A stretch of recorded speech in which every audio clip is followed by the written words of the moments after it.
was kind of pissed off because my identity was gone, and I started to get worried, like, shit, like, are people going to like me? You know, if I'm not bringing that to them. And it was almost like, you know, if they were, it's almost like a reaction of like, oh, I'm disgusted. It was like, whoa, it was such a shock. I always sort of had a magical edge to me. Of course, you are the wizard. But it was a very misfit, you know, this magical edge didn't fit into school, it didn't fit into many things, really. The lady dressed like it, you know. I think I know exactly what Yeah. Like a witch in a movie. And I was like, oh shit, what have I got me into here? Welcome, family, and welcome to episode 15 of Who on Earth. This episode with a very good friend of mine, Mr. Wzrdry, David Morris, the Earth Wizard, Sinistry. He's a man of many talents. Now, I've been trying to get him on for a while, but he's so busy because he started doing the DJing, he's doing his musician work, he's doing his Kambo practitioner, he's at this retreat, he's at that retreat, but finally I managed to get him on for a 2-part special. So this is going to be the first section of Wzrdry's journey, and that's going to be about how he actually, funny enough, goes from being at this like rugby college university and then going into like work that's not massively resonating with him, and then he ends up finding Kambo, which is, well, I'll let him describe what that is, but it's one of the master medicines from South America, so as he says, use your imagination. And then we're going to just see how his life in Australia played a part in when he first starts to find the music and those musical talents start to come in as well, and just feeling like those magical qualities he's have start to feel a bit more accepted. He gets to start being more himself, relieving himself from resistance, from sensations that he was struggling with. I'll tell you what, we'll let David do the rest, shall we? So this is part 1. There's going to be a second part next week. That's episode 16. Now, guys, if you wouldn't mind, new series, absolutely would love any likes or any shares. One person you know, if you can get it out there, it's going to have a ripple effect, which hopefully means this show can grow and we can get more guests on, like the Wizard.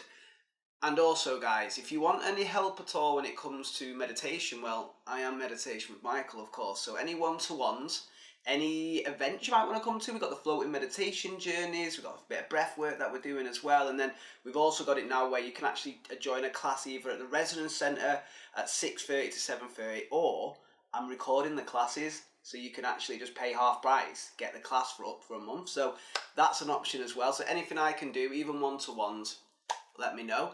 Now, we'll have a few words about transmute, shall we? Enjoy the show, guys.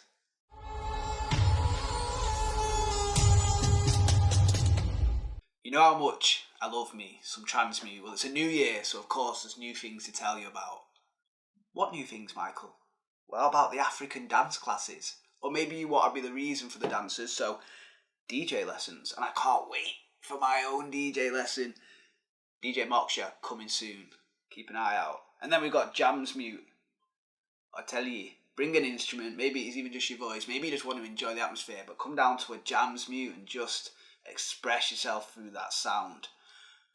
Now, if you might just have something as simple as a birthday or an event, something you want to host yourself, you know, you can rent the room out. It's for hire. And then they've got all the old stuff that they're doing as well. You know, the classics. We've got Mustafa doing his magical drum class with the African drumming. Or you want to take care of your fitness, we've got extreme hip hop. Or we've got the caveman group training. Trust me, they test you. And then we've got the ceremonial ecstatic dance through Arinyane, done by the incredible Wzrdry. And that one, the magic that he weaves, my words are pointless. You have to come and experience it. We've even got the sound baths, or if you're Ruben, a sound waterfall. And you know, I like using them hammocks as well. So we've got floating meditation journeys, hammock, meditation, music, take you on a story of epicness, if that's a word. We've even got cacao ceremony before it, and transformative breath work comes in as well, just to make sure you're right in the zone before you even get in that hammock. And then we got the old stuff as well, like workshops with Art of the Cosmos. I went to the grief one where you're allowed to release through TRE, or the naturopathic nutrition. the amount of different stuff they've got going on. The only way you're actually going to know is go down to transmutestudio.co.uk and have a little look, because that's where creativity meets awareness, and they both play. And also, before the episode starts, I thought I'd mention we've just done Arignani, where actually Joshua Bazuki, who we'll be getting on soon, who does transformative breathwork, was away, unavailable. So me and David did Arignani, where I was doing breathwork and I was doing a cacao ceremony. And working with David is fantastic, but it's the Arignani, ceremonial ecstatic dance with the spirit of nature that he found in the Croatian forest, and then just how he takes you on an absolute journey. It's a journey of healing, and you wouldn't think that, but with the music and all the ceremony that he does. So I just wanted to give a massive shout out to the Arignani, which is the last Friday of each month, and he's just about, so you remember Nicky Cohen with the temple events? Go check that episode out if you haven't seen it. But, well, this weekend coming, so Friday, is basically going to be the next temple event. And that's like breathwork, yoga, we've got ecstatic dances, dry bar, cacao, massage tables, loads of great things going on. They've always got like some sound practitioner at the end who does some crazy stuff as well. So just wanted to give a massive heads up that there's still tickets for that. So if this is just come out, this Friday, get down to Temple, you'll see Wzrdry in person. Otherwise, guys, I'm going to leave you with Mr. Wzrdry himself. Enjoy the show.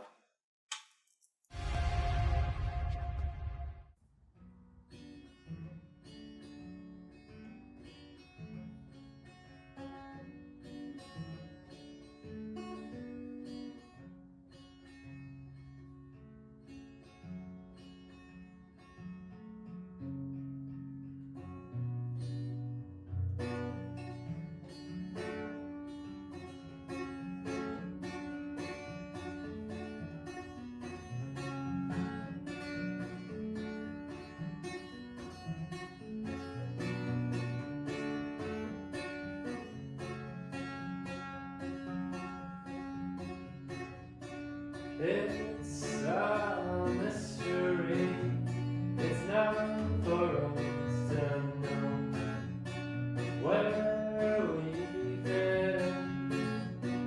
Are we part of the whole? Come closer to me, come closer.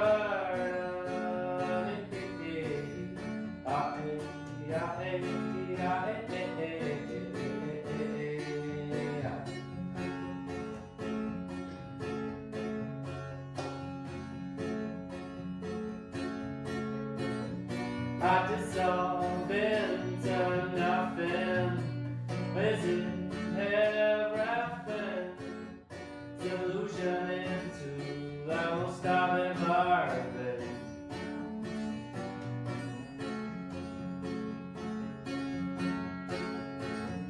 There is an illusion, takes an explosion of God to shake the foundation of the case that we had, surrounded by ourselves. Away, away, away, away, away, away, away.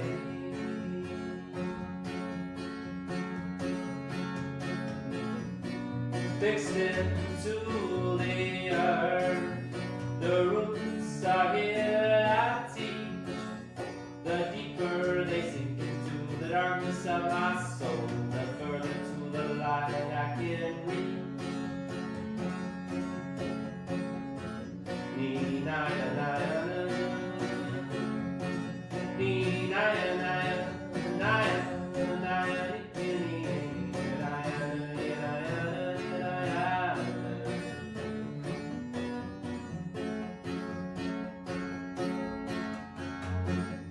Let go of your emotion, fall back into you.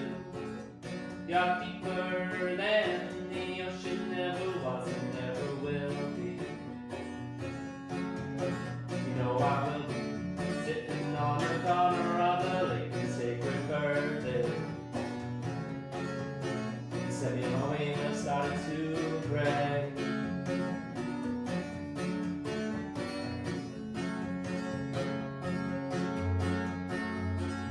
by myself, walking through a forest, met a serpent who lives on a tree.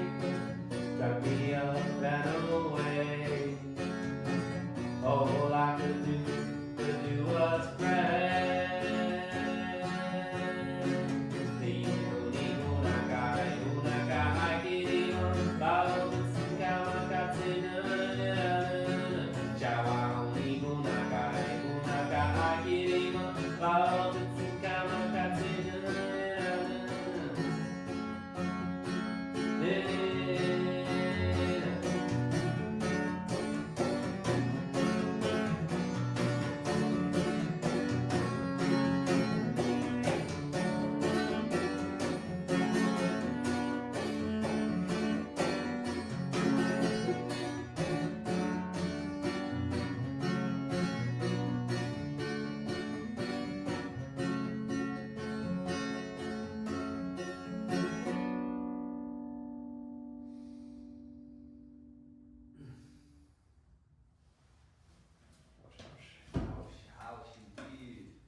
I didn't want to be an intentional member of the band.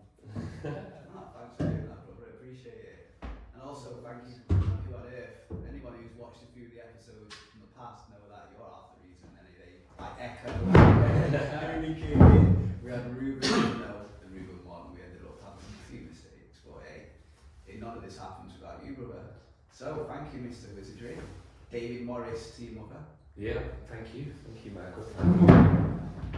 Thank you for the acknowledgement of my tech skills. Well, hey, now we want to find out about you. Finally got the spotlight. So, Who on Earth? You probably already know the jam by now. We're going to go from where you come from, what it is, the building blocks that make Wzrdry. So tell us, where do you come from, brother? Where do I come from? Physically, from Lancashire. And I guess the start of my life was very introverted. Started off with trauma around family, as often happens in this world, and really went into my shell and really introverted and really sort of decided that I didn't want to be here, and fast realised that not wanting to be here would make this place miserable. So I went grasping for things that could give my life some meaning. And I did that by attaching to what other people were doing. The people that would spend time with me, I would be interested in what they do. Okay. And then I gathered a lot of interests in that way, which wasn't necessarily a positive way of being, but I'm in where I'm at now, which is Wzrdry, with my knowledge and my wisdom and my abilities, through constantly changing who I was in order to fit in, which is a bizarre sort of thing, but it just goes to show, like, the negative things in our lives, eventually, if we allow them and we honour them and we observe them, they become positive things.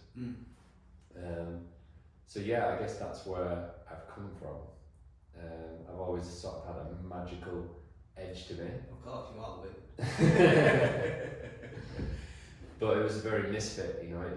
This magical edge didn't fit into school. It didn't fit into many things, really, until in recent years, really, where I've started surrounding myself with people who appreciate and who, I guess, don't judge and just accept and acknowledge and even appreciate those rather strange, magical traits, so we say. So let's rewind then, because you say now you appreciate that now. That probably is because you got the opposite end of when people weren't appreciating it. What was it like when you were growing up? And so, like, give us a bit more of an insight into how that was playing out in your life, and also take your hands out of your pockets if you can hear it. Take your hands out, what? I could hear you on the coat. I can hear you in the coat. Yeah, the coat's pretty big. That's a cool coat, I'll give you that. Yeah. You can tell the yeah, for sure. So the question was how that was for me. It was numb, is the best way I can explain it. It was a very numb experience. There wasn't any excitement. I wasn't able to I didn't have the courage to display excitement, so it was just all locked in. So it was very cold and numb is the best way to describe it. Almost, the way I can relate to that is not feeling safe in the body then. Not allow, like, is that how you sort of mean, like that excitement, allowing yourself to be so it's easier just to cut yourself off? Yeah, I just had no comprehension of that feeling. Okay. No, Not at that level. Yeah, not even on that, like, oh no, I'm pushing something in, it was just cold. It was like, I don't want to be here. They've sent me to this earth, it was a mistake. When are they going to realise and take me back, essentially? That was the thought processes. I don't think you're the only one who felt like that. No, definitely not. No. I mean, a lot of us are confused, so that's not. But obviously, each of us has our unique way of dealing with it. Your way was to numb. Yeah. So I know some people won't. I want to bring this up now. You used to be into like a rugby thing, right? Like, yeah. So you wouldn't look at it now. You wouldn't. Yeah. You still rugby school. But tell us a bit more about that before we move on. Well, rugby was another thing that it was like, you know, I'm not doing anything, and mum goes, why don't you do rugby? And it's just like, okay. So I did rugby for like 20 years, and like, I guess I met the right people who were quite serious about it and started to develop as a rugby player. And then my dad started working for this guy, and his son went to a rugby school, and my dad went, like, you go to a rugby college, which is, I wasn't suited for a rugby college because it was pretty brutal. I'm not going to go into the things that happened there. Imagination. Yeah, exactly. Use your imagination for that.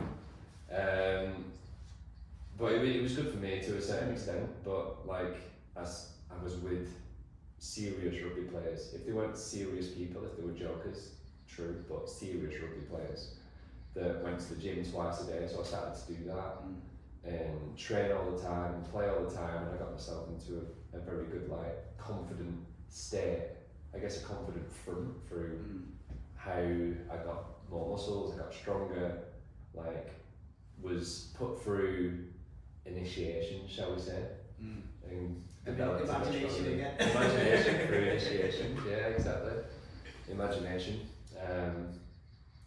So yeah, overall it was a good thing, and it was I enjoyed it because I got to a point where I sort of lost fear of tackling, and that became my thing. That's how I got my power. I wasn't able to go, I'm powerful, but I was able to rather, like, covertly smash people as hard as I could in a tackle, and that gave me this, like, good feeling. You know, I got to feel like, yes. A bit of power, maybe. Yeah, a little bit of power, because, you know, that's what it felt like was kept being, I was allowing to be taken away from me all the time. I never imagined you in the scrum. No. I was the guy where they gave it and I just ran as fast as possible. That's what I was at the start, and then I became like a scrum half. The guy who puts it in the scrum. Okay. But my skill was always like, I was punching above my weight in the tackling. Okay. And I just go in like a spear. And that's what ended it in the end, because I ended up doing my shoulder in. And I came to this conclusion of, like, I have to be all in if I want to do this. And it's not earning me money. It's not, my mentality that I got with it is like, I can't not go in full pelt, therefore I'm going to hurt myself, which I have done. So I stepped away from rugby. I still enjoy it, I still watch it, still get a buzz from it, still miss it, essentially, sometimes. Well, yeah, it's been a big part of your life, right? Yeah, exactly that. But yeah, I had to let it go in the end. But I'm really thankful for it, especially going to the gym twice a day for two years, even 3 years. Like, I'm in a position now where I've been lazy with working out, and I'm still in really good shape. I was going to say, you have like a muscle memory by this point. Yeah, exactly. That much. I like go to the gym, and it's just like I've been to the gym 20 times, just going once. But it was just the intensity of it. Yeah, exactly. And it showed me that I can commit to something, which is really helping me now, because there's always been that, I don't know, as a Pisces, that, I guess, distant from, sort of floating off, you know. I float away into the abyss sometimes. You're the opposite of me, it's Taurus, grounded. Yeah, okay. I've really worked to ground myself. Like, people might know me as being barefoot all the time, you know, there's a reason for that. That's when I first went on my birthday walk, Isabella, and we were going around the little space. Yeah. And you just there barefoot, you're like, oh my dear. Do you birthday. Yeah. And it's such a freedom. Let's bring up the barefoot a second. Yeah. Just for people who aren't understanding why you're doing that. Yeah. So, I mean, it did become a sword for me as well, which is why I've let go of it. Similar to the tackling in rugby, it became like, look what I can, this is how strong I am, without me going, look how strong I am, sort of thing. It did become that, but it started in an innocent way. Really, it started properly in Croatia, which is another thing we can go into. And I lived out in nature. There was no need to wear shoes, so I didn't wear shoes. And then I started to think, oh, hang on a minute, let's study this, because you have this concept of grounding, but it's sort of like an out there concept. It's like, oh yeah, you ground on the earth and Mother Earth will heal you. There's this spiritual woo-woo around it. So I decided to look into the science of it. And there's things in the body called free radicals, and what free radicals are is protons and electrons pair. And it's when a proton or an electron, I can't remember exactly, it's been a while, is destroyed, and then you're left with one, and that one's searching for a partner, and that just bounces around your body. So these things are positively charged, and the earth is negatively charged. So it finds a partner in the earth, essentially. I love that. So that's, I guess, I look quite young. He's actually 94. I'm actually 94. For the viewers who are watching. Yeah, exactly. And I feel like, there's a lot to do with that. There's a lot to do with that. And what else is there? There's also, everyone's talking about these Vivos and these Vibrams, these new barefoot things, shoespiracy and all this jazz. And, there's sort of a truth to it. And walking barefoot has really brought an intelligence to my body, which has served me well on a few occasions, where my legs and feet, walking barefoot in the forest has taught my legs to walk, because I can't put pressure on my hips. A lot of people, when they're walking, they're just dragging their legs with the hips, because they've got the protection of the feet. Is that why I might have such tight hips then? Yeah, maybe. My hips are loose, is ridiculously loose compared to the rest of my body. It's weird. My friend who's a yoga teacher actually says it's not good how loose they are. So you need to support them. And it's okay, I don't fully believe you, but okay. It can definitely strengthen them. So, yeah, the intelligence that you get in the body. And there's also in the bottom of our feet, as we know from reflexology, there's so many nerves that are connected to all the different sides of our body. And we go to reflexology to get certain organs massaged or to clear certain things from the body. And it's free reflexology, and constantly just like that. And those nerves, they run from the bottom of your feet all the way up to your brain. And for a lot of people, they're not getting tested. They're not, these nerve endings are not getting used. So they start to deaden as we go on later on in life and start to cause neuralgia issues, because they're not being used. They've got cobwebs on them, the dusty old things that have never been put in use, just like if you don't turn the air conditioning in your car. I mean, I know Isabella, because Isabella and me are really into finding alternative ways to heal rather than just wanting some whatever, go down that rabbit hole. But she was like, come on, can't do it. When I started doing it, it literally was working miracles. I'd go out, 15, 20 minutes later, I just felt like something had just, and then Mother Earth had just gone, give us that. Yeah. That's so much you lad. So you said from the rugby, eventually you had to let it go. Yeah. Where do we go from there then? Where do we go from the rugby? So, travelling was there. There was a bit of rugby after the travelling, but travelling was the thing. So where did we travel then? When I was 20, I did a year in Australia. Australia? Australia. I don't know that one. And obviously I learned a lot from it, but I do regret it because I went too early and just wasted essentially that year's visa. I can't believe it. Went with loads of money, went immature, just it's this thing. I was using my English account card, so you can't check your account. And I thought, there's loads there, it'll be fine. That sounds like a 20-year-old. Yeah, exactly. It's like, and then I went to buy a car, and it was like, oh, you just haven't got quite enough, but we'll give you the car. So then I had a car and nothing else. And I was like, shit. Which you get about until you need petrol. And I was still very insular. So then it was like, right, what do I do? I had a job driving a taxi for a university, which is quite fun, but that was once a week for a night, essentially.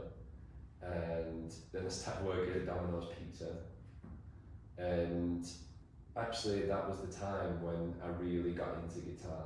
Okay, because you told me just before we started that you weren't actually that into music when you were younger. I wasn't actually. No. Mind blown. Like the only music that I listened to like was in the car with my dad. Yeah. It was like Roy Orbison, Dire Straits, which I enjoyed, but I didn't listen to it in my spare time. Yeah. I didn't know anything that was in the charts. You weren't like Ruben who went home and was like with his friends with just headphones on. Yeah, no, not even close.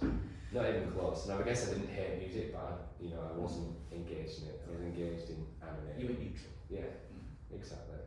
Exactly that, which obviously changes now because my entire life is music. Yeah, but for people who know you, like that's how they know you. Like they turn up to you Aaron Yarnis, which we'll get into and all these songs. But so Australia, maybe a mistake, maybe a building block to where you are now. What happens after that then? You said you did a bit of rugby. Yeah, well my best friend at the time, and still is really, like a really good friend, but separate sides of the world. He left his guitar with me. He couldn't take it with him, so he left it, and that's when I really started to. The origin. Yeah, exactly. Develop a love for guitar, because the next friend that I met, he played guitar, and of course, in fashion of who I was when I was younger, I need that friend, right, or I'll be lonely. That makes sense. We'll play guitar together. And that's what you meant about like it looks like it might have been a burden, but actually it turns into your strength. Yeah, exactly. So it was the next thing that I learned and adopted. How was it learning, by the way? Because I love the guitar. It's one of my favourites. My dad bought me one for my 18th birthday. It's still in the loft. I just couldn't. The dexterity or something. How was it for you learning the guitar then? It was easy. Okay. Like one thing about my brain, it's not interested, but if it does get interested, it's lightning at picking things up. Like the flute, was almost instant. Okay. It's like my brain figures things out, which is a very good thing. But it also, with that, as quickly as it figures things out, it loses its attention. Once it gets it, it's like a challenge. Yeah, exactly. One thing that coming up for me, I had Cushion You Love. He came to the concert, and he was saying when he got the drums, it was a remembering. He didn't learn the drums, he remembered how to play. Was it? Yeah. That sounds a bit similar with you. Yeah, I'd definitely say with the flute. Not so much with the guitar. The guitar was a lot of effort, and I learned by playing other people's songs. I didn't learn to play and sing until 10 years later. Okay. So you weren't channeling, you were just replicating. I was replicating, exactly, and replicating well, and enjoying it and learning that way. But now I don't know anyone, apart from the Hooney Coon songs, I don't know anyone else's songs. I can't. All the ones I played, which was hundreds of them. Yeah, there's no requests, which sort of around the fire, like when we're having a bit of fun around the fire, and like there's a lot of people, like at a soul tribe gathering or whatever, I feel a little bit like inadequate in those moments, because it's like shit, I can't play a song that they can all sing to.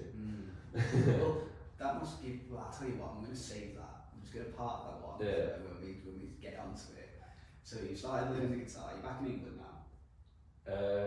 Well, in Australia I learned the guitar. Okay, so and then you tell us. I exhausted my visa. I went the whole way through, and I did that because it was like I need to go to the end, even though I'm in poverty, like and just getting by. I need to get to the end and then come back, and I don't know. It was a challenge basically. I'm kind of stubborn. I have pride. I'm aware of it, essentially. So we got to the end. Like I did 6 months of Domino's Pizza. A few different things happened in the Domino's Pizza realm. Like I crashed the car. I read a little thing that said Domino's used to have a thing where it had to be delivered within 30 minutes, and the drivers used to get into loads of shit because they'd crash or they'd hit people trying to make that. You won't do that with it. No. Drivers, me then. Yeah, no. I've actually never crashed over 5 miles an hour, but it was rainy. I'd just been to a festival.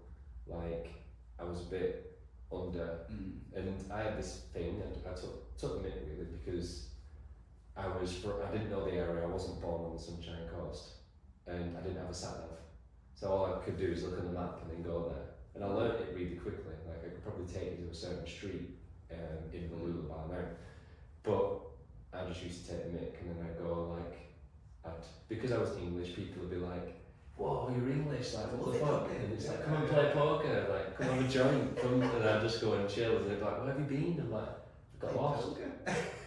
I got lost, sorry. Like literally got lost and couldn't find my way, I didn't know where I was. It's like, oh shit, I can't say anything. But they really liked me because I got a speaking ticket, didn't get done, crashed the car. Like I had to then pay the excess, which was $1,000. But then they started giving me more hours in order to pay the excess, which is so interesting. You had a good manager then? Yeah, I didn't know why, because I was paying shit anyway. I'm not going into that. We're not mourning about Domino's Pizza. We've moved on. Never again. Never again are we going to work there. Touch wood. I can't slide on it. Yeah, just so you know, every time you slam your hand, it's like reverberates through the listeners' ear. So yeah, ended up leaving Australia. I leave Australia now. Overall good. Learned guitar. Didn't realise how positive that would be until now.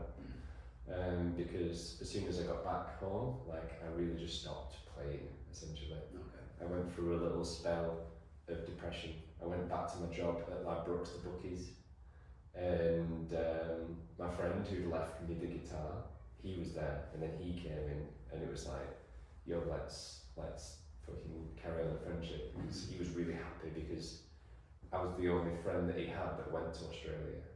Because that was a pride thing. Like he said to me, like before I went, he said, "You're not coming, no one ever comes." And I was like, "Screw you, like I'm coming." And I just booked the flight there. It's like, "I'll show you." A Martin McFly, like, yeah, exactly that. I'll show you. So he was appreciative of that. So when we came back, I think we started playing rugby together. I don't know if that's when we started going out for Sankey's, because exactly a year later we went to South America together, and there was my nephew as well that went to, so Ladbrokes was good in a way because it gave you these career breaks. You work for a year and you could have a year off and come back to your job. Okay. So that's what I did twice essentially. Went to South America. Because didn't you show me you were climbing up some crazy Peruvian mountain with some wooden bridge, or was that a different side? Oh no, there's loads of that. That's what South America is, such a diverse landscape. Because mountain climbing to you is it's like a passion, isn't it? Like absolutely something like that. What you continue, Yeah, I'm I'm suited for it. I have a suitable body, and the barefoot walking really helps me. Yeah, because were you barefoot when we went up Glencafra? Yeah. That was mental. Yeah, in the snow. I'm there having a panic attack on the side, using my meditation skills to just stop myself from shaking off the side of the mountain. And you're just... Yeah, I don't know. It's my terrain. It's the terrain I'll be suited for. The barefoot walking's like taught me to walk uphill. Croatia was just hills. Like everything was a fucking hill. Like I ran a permaculture project there. It was on a hill. Everything was a hill. Engage your glutes, you tell me. Yeah, exactly. Engage your glutes. If you're ever walking up a mountain, like your lower back hurts, every step you do, engage your glutes, because they support. It works. Yeah, it genuinely works. I'm like, oh my god, what have I been doing on that? And your booty can take a lot more than your back. You can. You heard it, guys. You want a nice Yeah. booty? Climb a mountain with David. Yeah. Are you tired of feeling run down? Maybe you're struggling with some sort of health condition, or it could be as simple as you're not reaching your fullest potential. Well, I found a solution.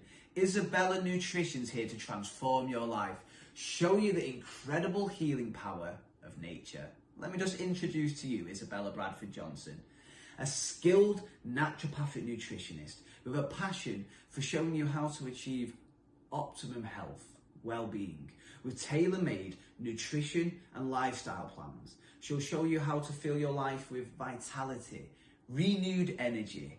Now, Isabella firmly believes that your body holds the key to your healing. She just wants to show you how to unlock it. Through the power of lifestyle and diet changes, Isabella will show you how to heal from within. Be that best version of yourself. Now, whether you're looking to improve your overall health or target a specific area, maybe it's gut or hormonal issues where she specialises, Isabella will have expert guidance and support to show you how to have a future filled with joy. Now, it's not about quick fixes. short-term solutions. No, it's about long-term transformation, sustainable results. So stop waiting to take care of your health. Go down to www.isabellabradfordjohnsonnutritionist.uk. Book a consultation with Isabella today. Embark on a journey filled with health, vitality, lasting well-being. Isabella Nutrition, empowering you to live your healthiest life. Yeah, but actually in Bolivia, I nearly made a great mistake on a mountain. Okay.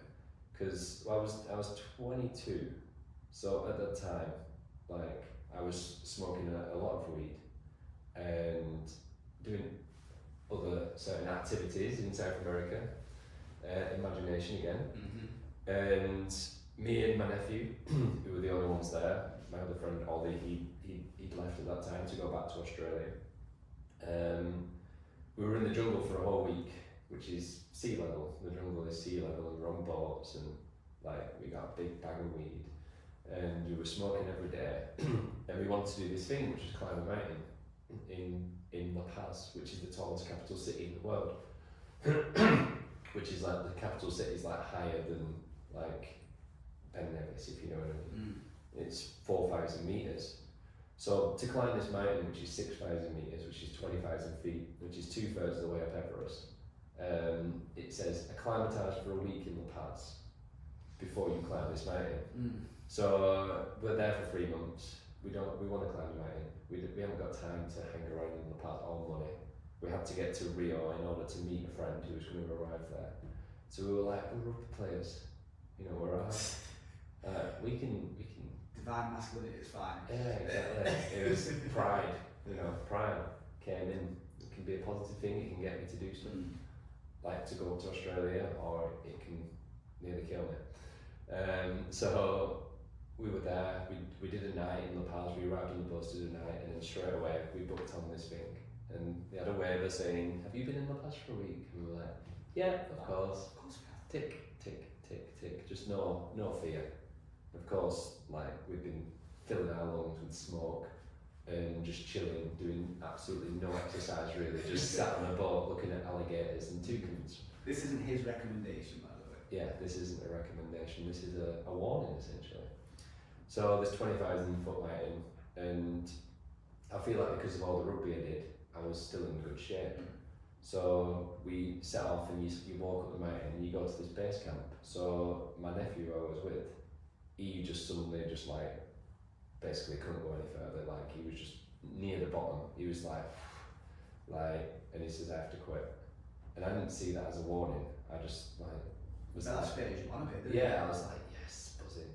So I didn't start to feel this until right near the top of this mountain.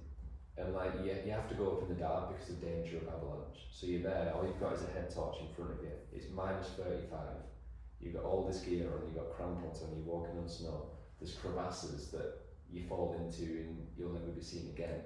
Like literally 10 centimetres from your feet. And I just couldn't breathe.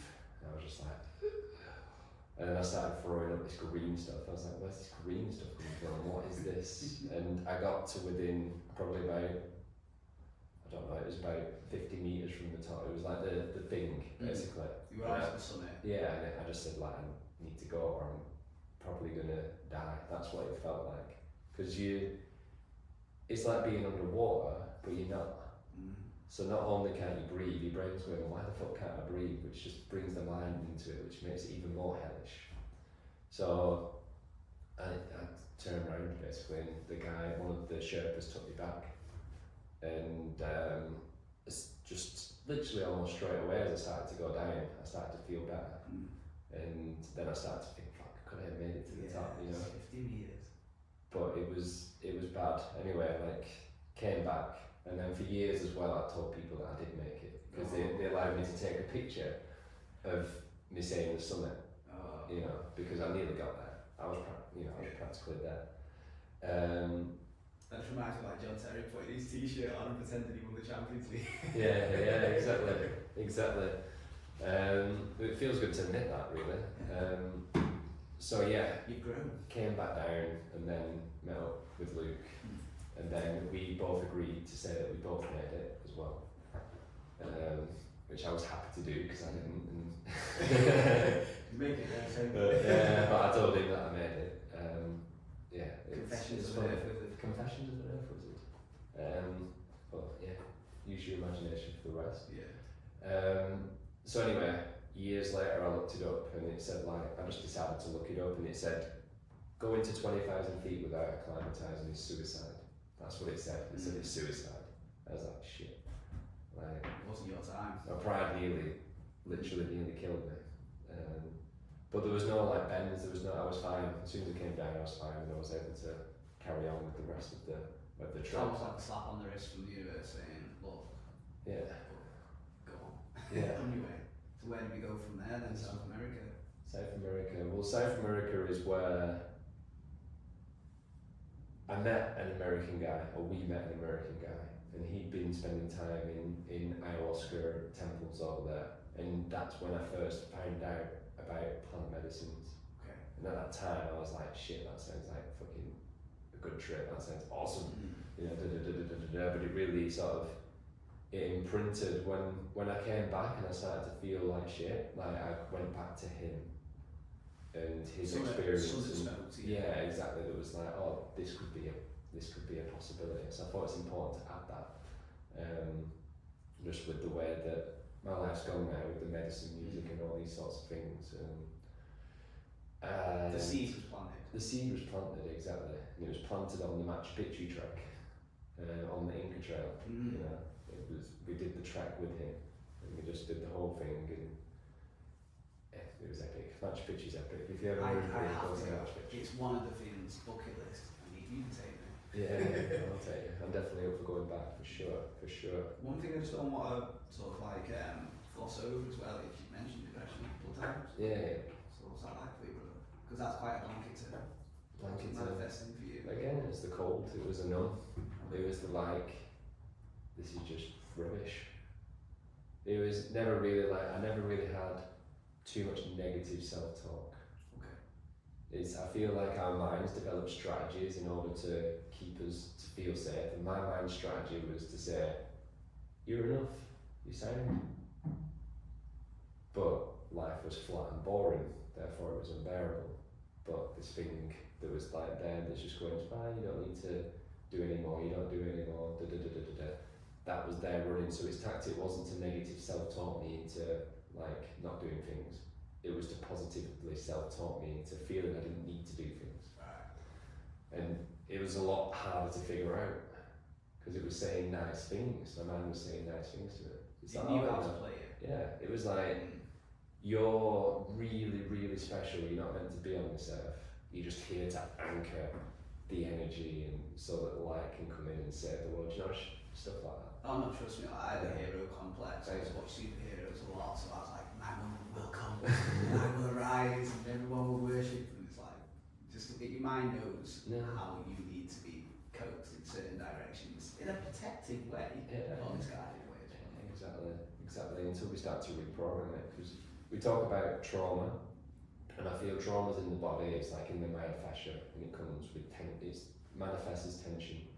And the mind develops strategies in order to protect us, and I feel like we can clear the trauma through talking about it, but the program that the mind created still runs. So we're in this state where we're confident enough to do things, but there's something going, don't do it. And we need to reprogram it by going through the resistance and I feel anyway, I'm not saying that this is not psychology, exactly. Got to keep doing it. It's keep playing guitar, keep singing, even if it doesn't sound good, keep producing. At the moment, I'm producing and getting myself to the next level, and I'm making things, and my mind's going, oh, this isn't going to be part of your album, this isn't your style. It's no, I'm learning the equipment, and I'm reprogramming myself in order to make this a part of my life. This is what I do. Just like I have breakfast in the morning on my cacao, which I don't miss. This is what I do. I've started doing that now. Yeah. I don't even have breakfast because I have a cacao in the morning. And do you know what? You don't miss it. Exactly. You actually feel fresher. Yeah. Well, I don't get in my mind oh, I can't be arsed making a cacao today. I put it in the blender and Do you know what it is for me? Now it's a ritual. Because we're in between the flat and getting out of van, and my mum's, and she went, why don't you just chop it all, and then it's done for you, just pour it in the morning. In the morning, I like chopping. Well, here's the thing where you save yourself there. If you chop it up, then the moisture leaves it, which means the oil starts to leave it, so it loses its taste. I knew it internally. Mama could have mama, could care. She told me. Yeah. So, right, what goes down next with our Mr. Wzrdry? Mr. Wzrdry, so where were we? So we've already died. Yeah. We just wanted to touch on how depression was manifesting in you. It's the numbness, the blandness. Yeah. Go from there.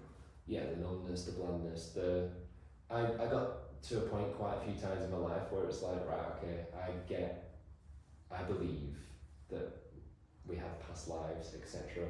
I believe these things, and I believe that if I commit suicide, I'll just come back to the same shit. So that's off the mix. I can't do that. So it was like, right, okay, I would like a car accident to happen, so I could spend months in hospital not having to do life, engage in life, and all these things. Those sort of things were coming in, those sorts of feelings, where it's like I just want to break from it all, because it's empty, it's meaningless. I don't have like drive in order to make something better. Like that drive isn't there. So like I want to check out essentially, and I checked out quite a lot in my life and made decisions to do things, like not in the name of that, but afterwards I've realised that the psychological lead up to it was that it's like, oh shit, yeah, I can check out. Like Croatia, for example, I don't think we're there yet, we will be soon. So I did a degree in university as well before Croatia. Which is important to who you are as well, isn't it? Yeah. That side of things, so go. Exactly. So, but Croatia, like I asked the universe, and we talk about this manifestation and the secret and the law of attraction and all these things, and I was like, I just want a life where I can do what I like to do, be in nature, and not have to worry about bills. And then, hey presto. For those who don't believe.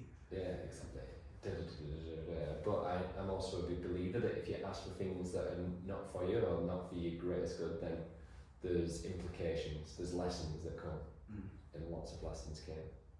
But before Croatia, like, I left my job at Ladbrokes for reasons to use your imagination, and then I started plastering with my family because I had a stage of not working at all, and I've always been well supported physically, materially, like growing up, if not emotionally, materially, like, I can't complain. You weren't wanting for that side. Yeah, exactly. Which also, on the negative side of that, created a lack of urgency, because I didn't need urgency. I can massively relate. That was the same thing. Like, my mum and dad never have let me be that way, but it does create this sort of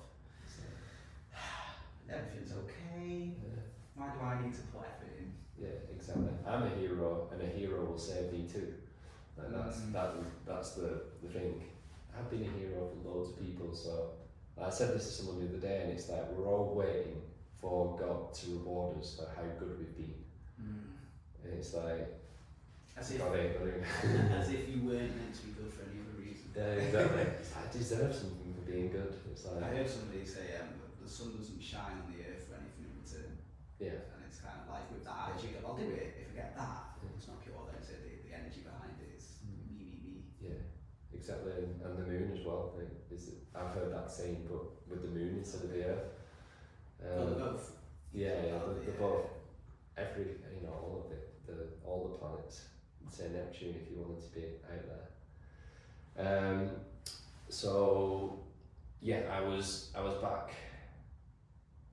I started plastering with my family because my family, like one of my sister's fellas and my nephew was in South America, they were plasterers.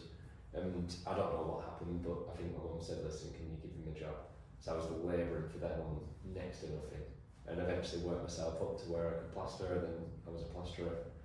And then that just became too much. But in that time, that's when I really started to go out to Sankey's and develop my love for DJing, or my desire for DJing, and my desire for producing, because on a level on the same time as starting my university degree. My friend Ollie, who was the one who was in Australia, we don't know where it's going to go. We've got this camaraderie.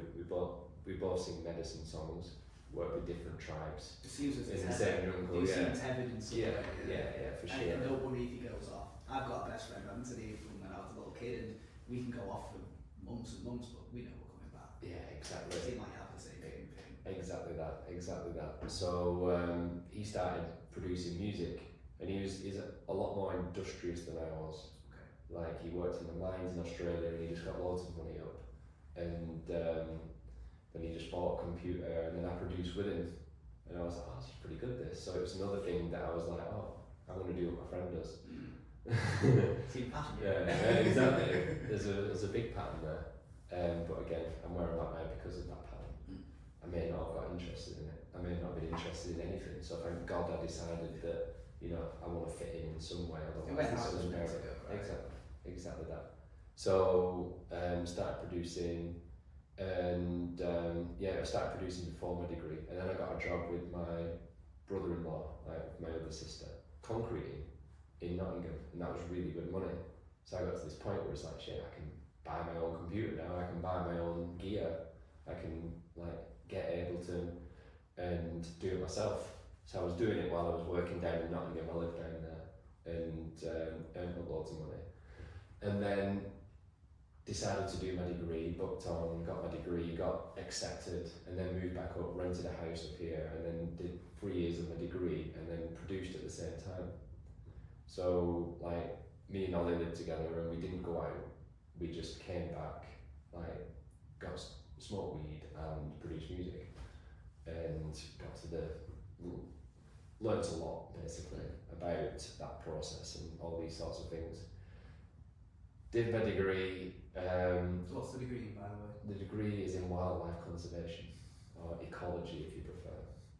So I spent 2.5 years of my degree rejecting it and not doing it, like just not putting any effort into it, not enjoying it. Like, I didn't take a note in my whole time there, and I just basically, my ability to pick things up, just without even having to pay that much attention to them, just got me through it essentially. You sound like me, like when I did criminology, I didn't think of anything, except I didn't pick anything up. Yeah. But animals has always been, like, animals saved me when I was younger, which is something to forget about. Like, my dad used to take me to Chester Zoo, through everything that went on.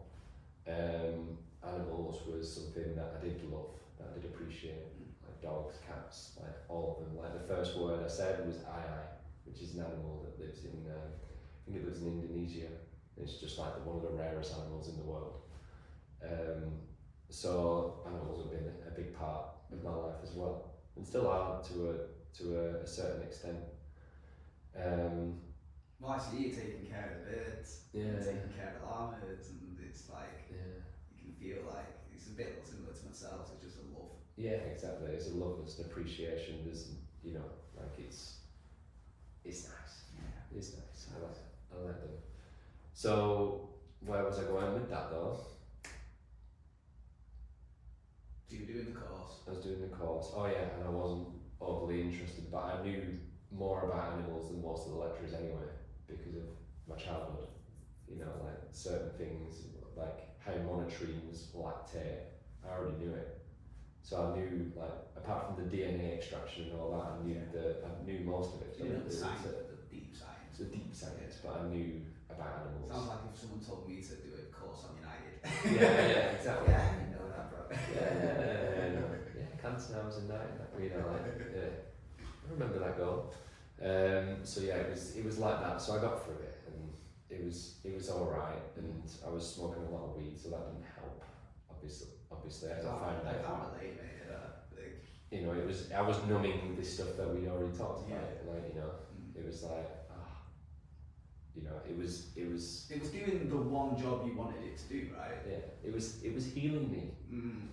It was healing me. For those who are listening, he had the finger quotes there, by the way. Well, there is a camera. Yeah, if you're not on the video, which you should be in this day and age, right? Well, it depends. Driving the car, maybe. Yeah. don't drive and watch. So anyway, I ended up going through my degree, and Ollie started it a year before me, so we ended up going to Ethiopia to do some charity work. So we moved out of this house into another one, which is, this part's a big part of who I am now. And so I moved out of this big house. It was like a 7-bedroom country house that we just decided to get, which I could do because of the work I was doing as a concreter. And then moved into this 1-bedroom thing. So I had all this stuff, and we were hoarders. Like, we hoarded pallets because we had these ideas of having pallet furniture companies. We had fish, like we had everything you could possibly imagine. We had about 10 couches that was like, oh yeah, we'll take that couch. We had a room just full of couches that we never went in. It was just madness. It was a lot to work through. So I got to this point where I was finally in this house and I was just gone. I was just exhausted. I was just like, you know what, my mind was going, I don't even want a degree. Like, why am I even going to finish this? What's the point? Well, go back to concrete and earn some money and go travelling and do something that I enjoy. I'm even enjoying this. So at that moment I had an assignment there, and I'd done 11 pages of this assignment, and I was just like, this assignment is done. I can't do it anymore. I can't even look at it. It makes me feel sick. So I just like, right, okay, and accepted that I wasn't going to have a degree, but that was fine because I didn't want a degree the whole way through. My pride just kept me there. The mind convinced me, essentially. So I did what any mid-20 in this day and age does. I go on Facebook and I was like, doing the death scroll. And it came to this post, and I'd just been put on this group called Familia de la North.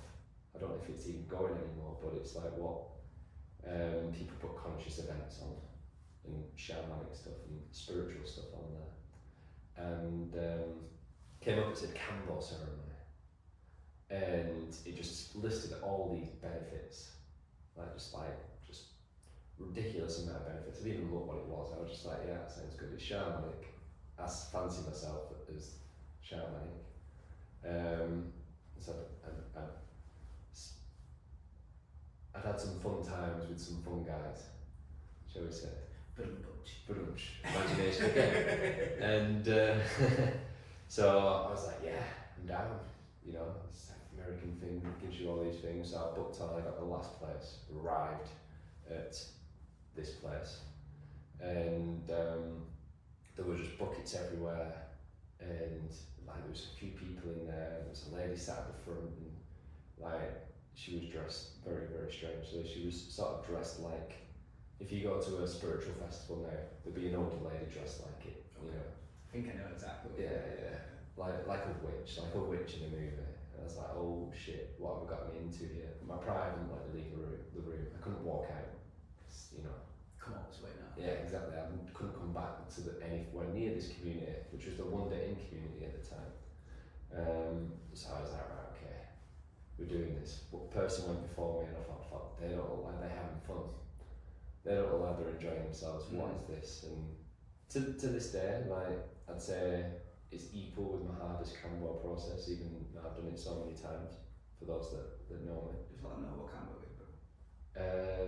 I'll explain. Through the process. I'll give you the worst, and then I'll give you the best. So I had it, and Kambo is a medicine from the Amazon jungle. It's not legislated in this country, so it's not like any of the other ones, like the psychedelics. It's not illegal, but it has a positive effect in the body. But as with a lot of shamanic things, it's a very, it's a difficult process. I can't think of the word, but it's a difficult process. So what happens is you burn with an incense stick, and then this secretion from a frog in the Amazon is put on you. And in this secretion, there's lots and lots of different kinds of peptides. So peptides are short chain amino acids, similar to proteins, but proteins are long chain amino acids. And the peptides are responsible for, I guess, the way the body communicates with the other parts of the body. So hormones, the immune system, like neuropeptides in the brain, they're the building blocks of the body's royal mail, is the best way to put it. So say for example you eat some, what could you eat? Like a gone off egg essentially, and it goes in there. There's something in your body, a sensor that reads shit, something there that doesn't need to be there, and then that'll send the peptide to a sensor in the body, which is generally the stomach or to the esophagus to say eject, get that, you need to get this shit out. And that's why we're sick, that's why with alcohol, if you overdo it with alcohol, the body sends a signal that goes, get this out. Yeah, exactly. Generally it's the day after because, alcohol also confuses that system. So anyway, this Kambo is full of peptides, and it's full of peptides that are of the same families as the peptides that are responsible for the actions in our body. So what occurs, these peptides go in, and because of the diversity of these peptides, they go to the different sensors in the body and go, yo, something's wrong. But there is nothing wrong. So the body and the immune system look for things that are wrong. So they start looking in different cells, like, what's going on in here? Oh shit. And I don't know if people know this, but when something gets into our body that's really small, whether it's a heavy metal or just a bit of dust or whatever, debris essentially, if it gets in our body and it's there, a cell will close around it in order to protect us from it. So when the Kambo signals there's something wrong, and then our immune system goes and observes and goes, what's in there? Oh shit, there's something that shouldn't be there. Then it ejects that, and that is ejected into a load of water that you drank. So it goes around the body and it goes to different cells and ejects things, and then you end up with a soup full of shit that shouldn't be there, and then you purge that up, and then... So it's not fun, but it's necessary. It's not fun, but I don't know of anything that can give you a cellular detox like it. Okay. It's not an enjoyable... Well, it is for me now. I've got used to it. It's like a lot of things, like David Goggins, for example. He runs himself into the ground and does things that most of us would find hell, but he's got used to it, he's acclimatized to it, so he's, he enjoys it in a sense, and that's where I've got to with Kambo. I can relate with the meditation. Yeah. It's 2 minutes used to be torture for me, Yeah. Now I'm sitting for an hour and I'm just like, and I can feel sometimes the something getting shifted, just observe it, whereas old people would be like, I got to move. It's just a bloody sensation, mate. So yeah. A lot of our suffering is the anxiety over a certain emotion or a certain feeling. It's not the feeling or the emotion, it's the suffering, it's the resistance to it. Exactly. Yeah, the pain is not suffering. Yeah. The resistance to pain is suffering. Yeah.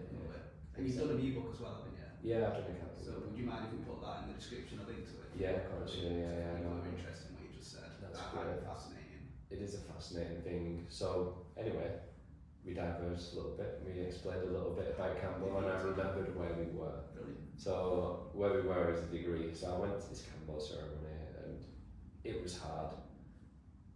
And in the process, all the way through it, I was like, I'm never doing this again. I don't care if I grow up extra legs and make millions of pounds from being the four-legged man. I'm never doing this again. And those who know me, I now serve it. I'm a practitioner. I serve it as one of the things that happen. Synastry. Oh, synastry, sorry. So that was a lie. Sorry, myself for lying to myself. So anyway, I did the Kambo, and there's lots of people there. And if you've ever been to a Kambo ceremony, it takes a bit of time, especially when there's a lot. So finished there about midnight. Started driving home. I dropped some guy off. It was winter. It was snowing. I came back and I missed my junction on the M62, and then every junction back was closed. So I had to come off at Rochdale and go over the hills in a snowstorm. Luckily, I had a Jeep at the time to get home. So I ended up getting home by 1:30, 2. Had a joint. I think I had a little joint as a normally they would at that time, but this story develops with that too. So then went to bed, and I woke up in the morning and I felt really good. So I thought, I'm not doing anything. I might as well have a go at this assignment. It's in 2 days. It was actually in 3 days. I thought it was in 2 days. I handed it in a day earlier. And But there was no like panic, there was no like, I'd already given up on it, so you know what I mean? So I'd take the dog for a walk, and I'd come back and make some food, have another little go, like, you know, really like, just not taking it seriously. And then 2 days later I ended in 26 pages. Like, so I've done 15 pages in 2 days. I've done 11 pages in 3 months. And I've done 15 pages in 2 days with no effort at all. Up until that point, like the highest mark I got was a 2-2, most of them were 2 3s, just like not interested. Handed it in, and then the tutor was like, what? Wait, so feel we just gonna laugh. But I got a 78, like it's weird at uni, like if you don't put like a north-south star on the map, you lose like 3 points because that's responsible for that and all that. So he said it should be like an 85. It's a 78, it's the first, and it's professional quality with those things. Like a professional couldn't do better. Like it's perfect. And I was like, oh shit, like, this is amazing. And then from then on, apart from my dissertation, because I got a bit adventurous, I got first in everything. Like every single assignment, just absolutely annihilated it, like easily. So you didn't have 4 legs, but I didn't have 4 legs, but I had a degree. And then I went again, and I don't remember, like intention's important. I feel intention's important with Kambo. So I went the second time, obviously, because I was like, shit, like what's he going to give me now? I might get those 4 legs, you know. Anyway, as we figured out, I was like a heavy weed smoker, and well, not figured out, as I told everybody. So I went and did again, and then I came back, and then like it was an easier process, the actual process itself, and then I went to smoke a joint, and it was just unbearable. I was like, oh, what the fuck, like, and went again the next day, and it was like, nah, like I don't want to do it. So at that point, weed became something that I couldn't smoke. But the thing is that that's the guy I was, so I had a little identity crisis there. Say ego death. And this is where the medicines just blow my mind in a sense, because I know for a fact, I don't remember my intention, but I know for a fact it wasn't to give up weed, because in my mind, weed was the medicine that was healing this ailment. Yeah, it's healing me. It was medicine itself, you know. When done with reverence. Yeah, when done with reverence, in the right circumstances, not, you know, watching not the way we Netflix. Exactly. So, but it was my identity. Like at uni, I was the guy that had the good weed and brought it and shared it, and you know, I had the money, so it wasn't an issue. And then suddenly people go, oh, you having a joint? And I'm like, I don't smoke it anymore. And it's like overnight. You know, it's not like, I'm thinking of giving it up, and you know, the fight. It's not urgent for 3 years. Yeah, there's no like fight. It's like, this is the best thing in the world, and then the day after, it's like, I don't do it anymore. It was just so sweet, and I was like, motherfucker, like, sorry for swearing. No, you can swear all you want. I can swear all I want. I've not been swearing. Oh no, this is fine. I've been getting creative with other words. No, you can say what you want, brother. This is who on earth you are. If you want to swear, if you like. Is that why you keep saying use your imagination? Yeah. Right, well, this is going to go into part 2. So in part 2, there's going to be swearing, there's going to be less imagination needed to be used. Yeah, exactly. That's going to be on the X-rated Patreon. This was the PG, episode 1 was PG. Yeah. Patreon only. Can you see why I love him?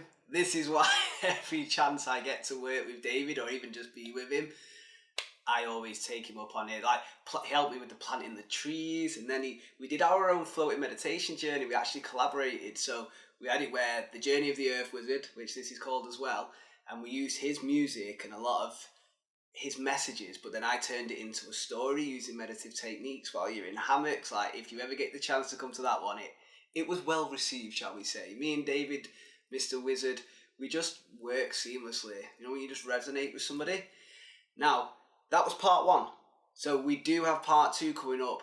That's in episode 16. Next week it'll be coming out. And it just, I just wanted to give you a chance to digest, because it's quite a lot. He's a man who's done many things. And I really felt it was only done with reverence, that let's just digest what he said, let's integrate it. And now let's go into part 2, where you're going to see where he goes and lives in the Croatian forest, which some like, we're talking burning houses and, I'm not even giving it away. That one you got to tune in for. And just how he starts getting into the didgeridoo. What am I on about? The DJing.